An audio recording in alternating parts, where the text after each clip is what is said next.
Bienvenidos a una aventura de la mente que comienza por mirar hacia adelante a la visión y al sonido de el universo mecánico. Hay algunas actividades del hombre que la mente asocia con un determinado lugar por considerarlo como el lugar ideal para tal actividad. Por ejemplo, yo no soy aficionado al juego, pero si fuera jugador no me metería en un oscuro cuarto trastero a jugar al póker. Mi ideal sería irme a Monte Carlo y allí en su magnífico casino jugar a la ruleta. De la misma forma, si pienso en el tenis, pienso en Wimbledon. Si en carreras de caballos, en Kentucky o Derby. Si en ópera, pienso en La Scala. Y si pienso en física, si quiero estudiar física, el lugar más indicado es Caltech. Y por eso estamos aquí, en el Instituto Tecnológico de California.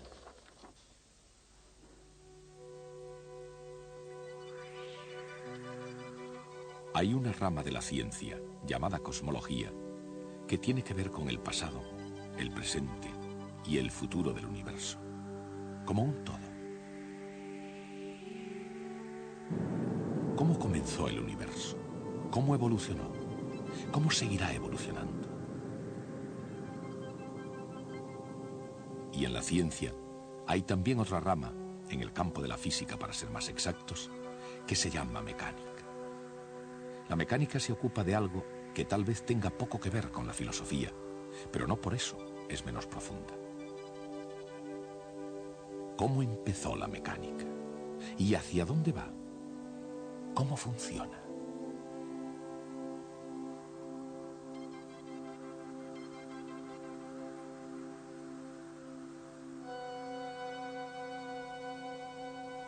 Desde la más pequeña partícula hasta el más grande racimo de galaxias, ¿qué es lo que mantiene a todo en movimiento? Acelerando, decelerando, cambiando de dirección o marchando recto hacia adelante. ¿Por qué el comportamiento de las cosas es como es? Tanto si se trata de un sólido como de un líquido, o de un gas, o de una invisible y enigmática fuerza. Exactamente, ¿cómo influyen entre sí y por qué? Todas estas preguntas, desde la más simple a la más complicada, no han surgido recientemente. Existían ya desde que hubo hombres para poder planteárselas. Incluso los seres humanos más primitivos de este planeta han debido mirar al cielo y andado por la tierra preguntándose, ¿pero todo esto cómo funciona? Aunque ellos mismos ni siquiera fueran conscientes de que se lo estaban preguntando. Esos hombres fueron los primeros en intentar descubrir y comprender el universo mecánico. Si existe alguna clave para poder entender el universo mecánico, se encuentra en el campo de las matemáticas. Y en las primeras civilizaciones, los mejores matemáticos que hubo fueron los griegos. Su trabajo dio un fuerte impulso a toda la ciencia. En el estudio del círculo, por ejemplo, trabajaron hasta quedar exhaustos.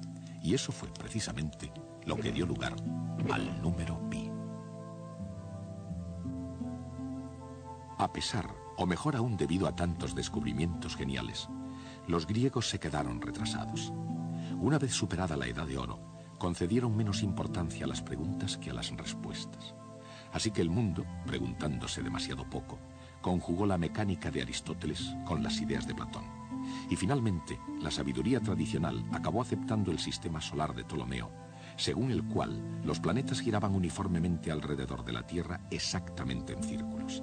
Eran respuestas en vez de preguntas que no se discutieron hasta el Renacimiento. La orientación intelectual de la civilización de Occidente acabó alineándose al inacabable argumento circular del ideal platónico. La pregunta no es exactamente por qué, a no ser que sea por qué estropear la perfección. La pregunta es, ¿cómo? ¿Cómo 1500 años después de Ptolomeo pudo romperse el círculo que era perfecto? ¿Y en qué puede parecer una contradicción lógica? ¿Cómo pudo reformarse un nuevo orden del mundo en el crisol de la revolución científica? Todo esto dio comienzo cuando un monje polaco extremadamente curioso, Nicolás Copérnico, miró las estrellas y vio las cosas con una luz diferente. En el sistema solar de Copérnico, es la Tierra la que gira alrededor del Sol y no al contrario. ¿Por qué vio Copérnico el universo de esa forma? ¿Y por qué desde un punto de vista científico su opinión hizo que Copérnico fuera el primer revolucionario del mundo? Un puente intelectual que había resistido miles de años comenzó a tambalearse con los vientos de los nuevos cambios. Los pilares de una comunidad académica de la antigüedad estaban amenazados por preguntas peligrosas.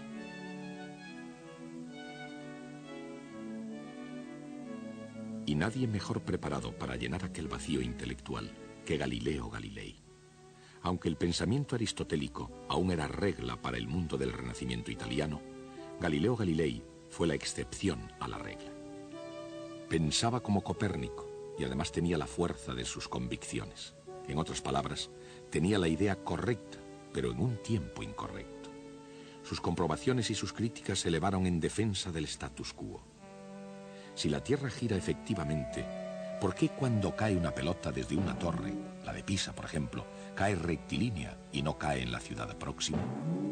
Las respuestas comenzaron a ser más arriesgadas que las preguntas. La Iglesia, que le consideró tanto una amenaza para Roma como una afrenta al sentido común, le aconsejó que dejara que las cosas siguieran como estaban.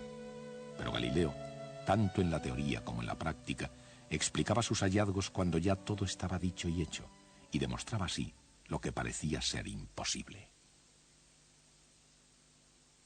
Bien, aquí tengo una pluma y un martillo. Los dejaré caer aquí mismo. Es de suponer que los dos golpeen en el suelo a la vez. ¿Qué les ha parecido? Por lo visto, el señor Galileo tenía razón. Los descubrimientos de Galileo han servido a lo largo de la historia como un admirable ejemplo de imaginación científica en el trabajo. Con la mente puesta en el intento de aclarar el universo en términos científicos, los experimentos de Galileo le condujeron a un descubrimiento llamado el principio de inercia.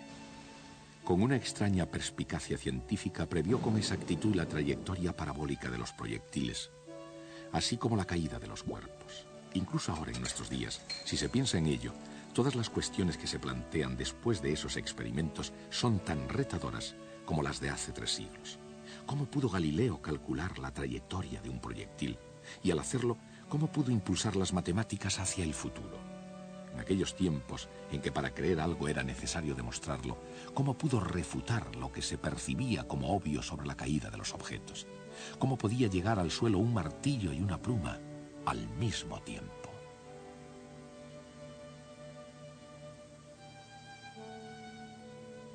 Cuando en 1633 Galileo cayó en desgracia, ¿por qué todo el asunto del universo se había convertido en una gran preocupación para todos? En la misma época, cada día era una preocupación para el asombrado matemático Johannes Kepler, un hombre en una constante huida de su propia vida.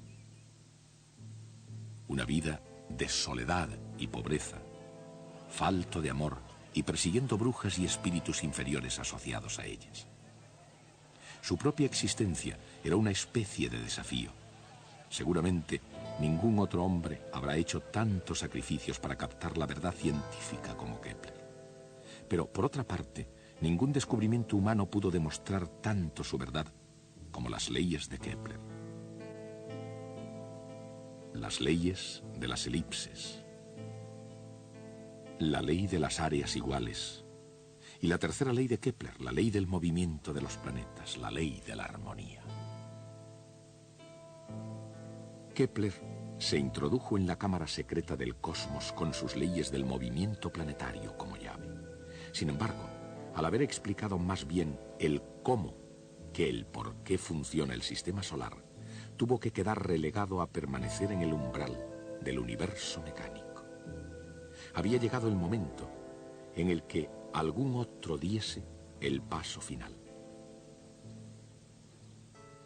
Isaac Newton siguió este mismo camino que llevaba directamente a considerar la luna a causa de las decisivas preguntas de su hijo.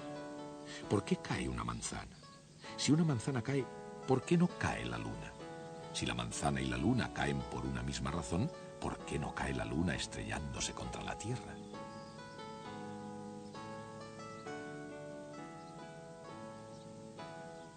Ante estas preguntas, auténticas cuestiones para toda una vida, Newton se sentó con mucha calma y pieza por pieza fue destruyendo más que reparando toda la maquinaria del universo aristotélico de la antigüedad. Y entonces, con sus respuestas, igualmente asombrosas, creó algo para sustituirlo: el universo mecánico. Un universo mecánico, predictiblemente bien ordenado, que obedecía con precisión a las leyes matemáticas, y con las leyes del movimiento y la capacidad para poder asumir casi todos los retos de la física. Con su ley del movimiento, nada diferente al encuentro de David con el gigante Goliat, Isaac Newton aprovechó todas las posibilidades de la mecánica, armado de una aguda superioridad de fuerzas y un conocimiento muy preciso de las trayectorias. Y la ley de la gravitación universal.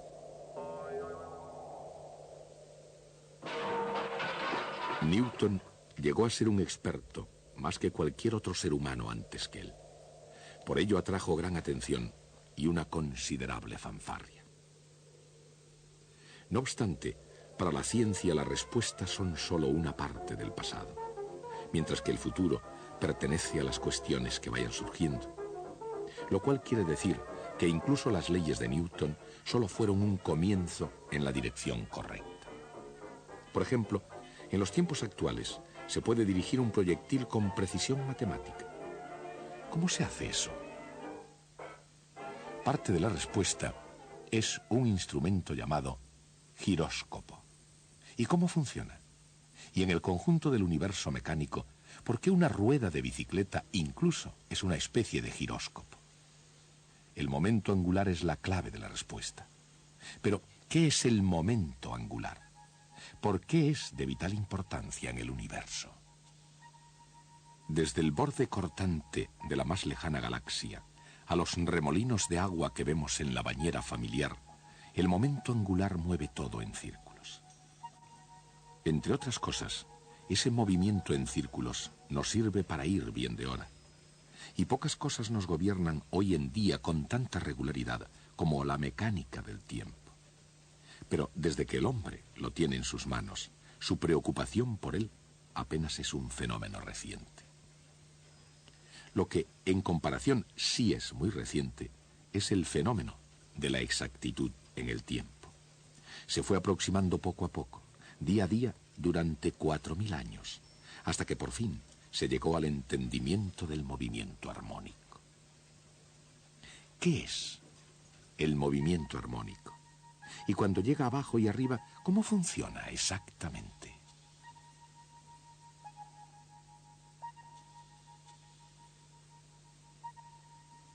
Y yendo al círculo completo del universo mecánico, ¿cómo se relaciona con el movimiento circular? La respuesta no es tan misteriosa como a simple vista pueda parecer, y no hay razón para acercarse a ella dando un rodeo. Sin embargo, a veces ayuda. Todo lo que hay que hacer es un pequeño cálculo diferencial. Mientras los cálculos de Newton se extendieron por todo el universo mecánico, el alcance de su generosidad fue mucho más estrecho. El barón Wilhelm Gottfried von Leibniz llenó el paisaje europeo de una gran confianza, y había buenas razones para ello. Como diplomático alemán y matemático, Leibniz tuvo tanto éxito que Voltaire le caracterizó como el compendio del optimismo. Mundialmente todo un compañero con las mujeres, Leibniz nada tenía en común con Newton, excepto el descubrimiento del cálculo. Y con Newton había que ser un poco amable, ya que a fin de cuentas había creado las leyes del movimiento, la ley de la gravitación universal, el telescopio de reflexión, e incluso dio una explicación teórica sobre la luz y el color. La lista de sus incomparables talentos era mucho más extensa aún. Y sin embargo, a pesar de tanta inteligencia, Newton permitió, si no es que llegó a provocarla, una amarga controversia con Leibniz. Este episodio, uno solo de los dramas emocionales del universo mecánico, puso en peligro la buena reputación de un hombre y la salud de otro. ilustrará una de las curiosas paradojas que se esconden en el corazón humano de la ciencia. Por ejemplo, así como el científico no siempre es racional, el entorno científico casi siempre lo es. Y de hecho, es en un laboratorio de física donde la naturaleza se revela en los términos más racionales. ¿Qué es lo que hace exactamente un científico moderno? Más allá de su definición en un libro de texto, ¿cuál es el método de la ciencia? Y en el mundo real, ¿cómo funciona exactamente el método científico? A veces se comienza con una cubeta de aceite, un robusto puchero de hierro, un toque de disciplina, un poco de creatividad y quizá un toque de genialidad. Y en algunas ocasiones, aunque muy raramente, el resultado es tan insignificante como el valor de la carga de un electrón.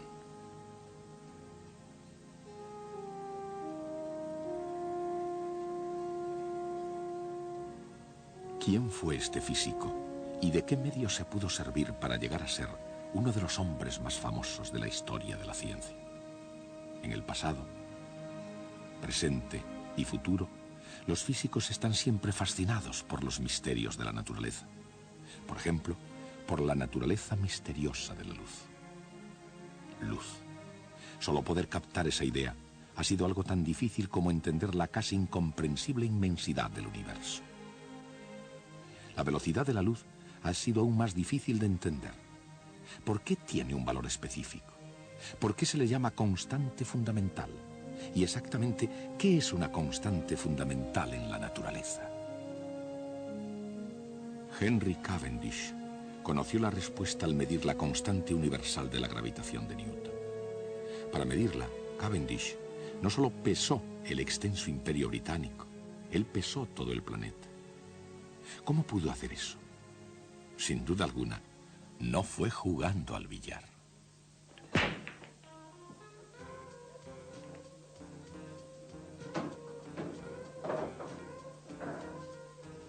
Estos hombres viven de unas leyes que, aunque no siempre estén dentro de la legalidad, están sin embargo de acuerdo con las leyes de la mecánica clásica. Por supuesto, no todos los hombres aquí aprecian ese hecho. La mayoría de ellos van solo a jugar un poco al billar o a aprovecharse de la experiencia por otros medios. Pero las posibilidades aumentarían si se aplicaran correctamente ciertas leyes físicas. Y todos se alegrarían de los resultados.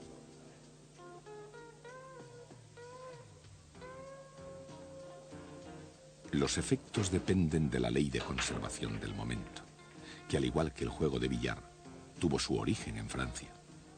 A principios del siglo XVII, René Descartes crecía en su amor por las matemáticas considerándolas una criatura de Dios. Como filósofo, buscó una explicación a todos los fenómenos en el mundo. En ese proceso, Descartes no solo concibió la conservación del momento, sino que además descubrió la geometría analítica, y con tal descubrimiento cambió para siempre el campo de la matemática. ¿Y cómo pueden los grandes investigadores científicos acercarse a un terreno desconocido?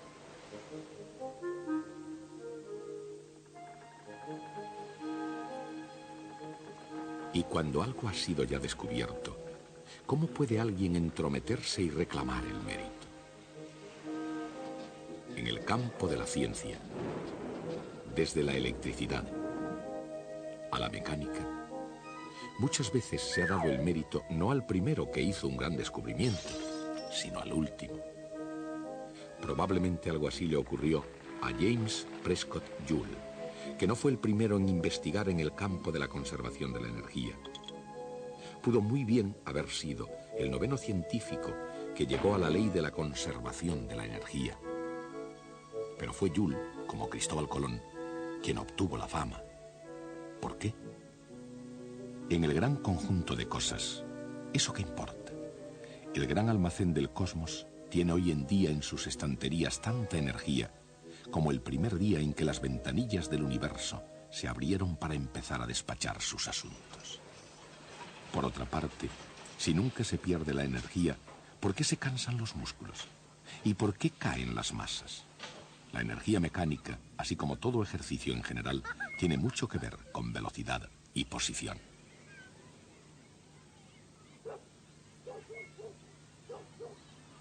Para una perspectiva diferente de cambio en las posiciones, fíjense en el cambio de rumbo del buque. Un desafío, si es que ha habido alguno, para el universo mecánico. La electrónica sofisticada, los espléndidos dispositivos de seguimiento, personal sin comparación posible. Estos son los recursos de un guardacostas de los Estados Unidos. Y entre bastidores hay dos análisis vectoriales. En una situación de peligro o en una clase, ¿cómo puede la matemática vectorial sacarnos de la dificultad?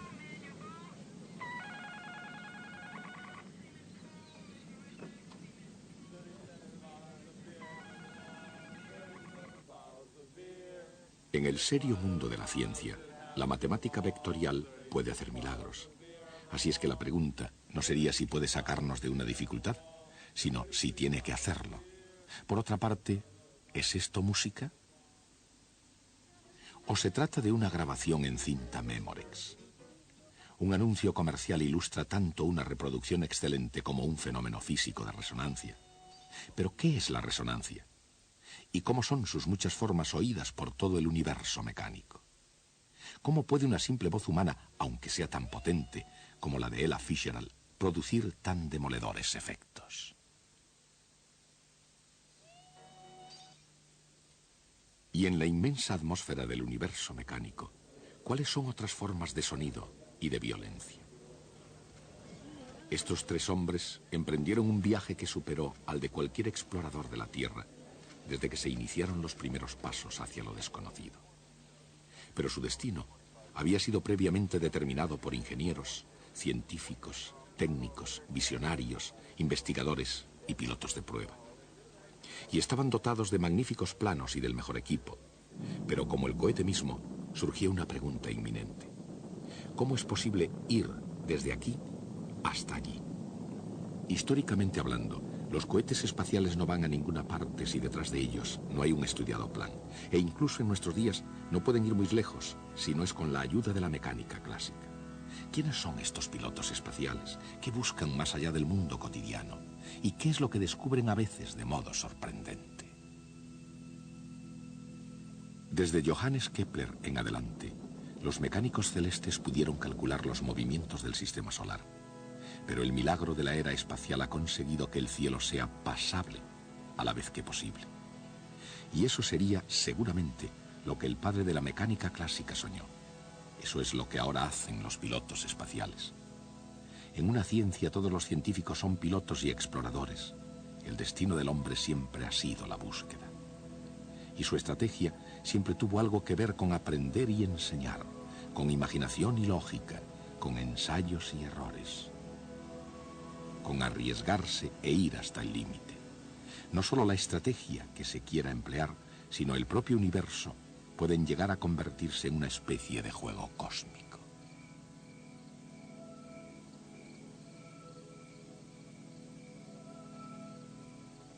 A lo largo de los años ha habido una larga lista de grandes jugadores.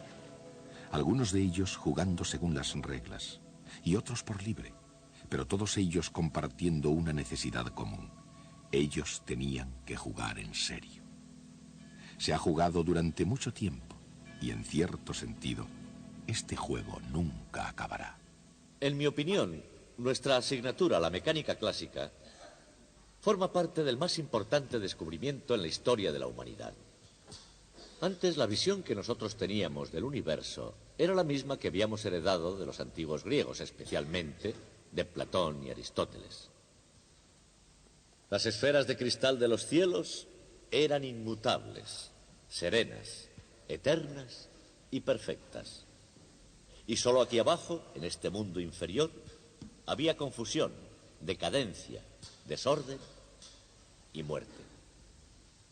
Era una visión destinada a ponernos en nuestro sitio. La Tierra era el centro del universo y nosotros fácilmente pudimos imaginarnos que éramos el objetivo de la creación.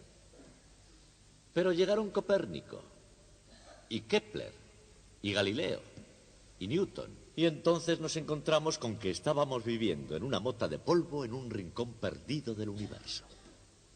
Ni por lo más remoto hubieran pensado Platón y Aristóteles, ni tan siquiera en sueños, en hacernos una cosa así. La vida hoy no es muy diferente a lo que era hace 2000 años. En lo esencial, la condición humana no ha cambiado considerablemente, pero sí cambió algo de modo definitivo. Hemos descubierto nuestro lugar en el universo.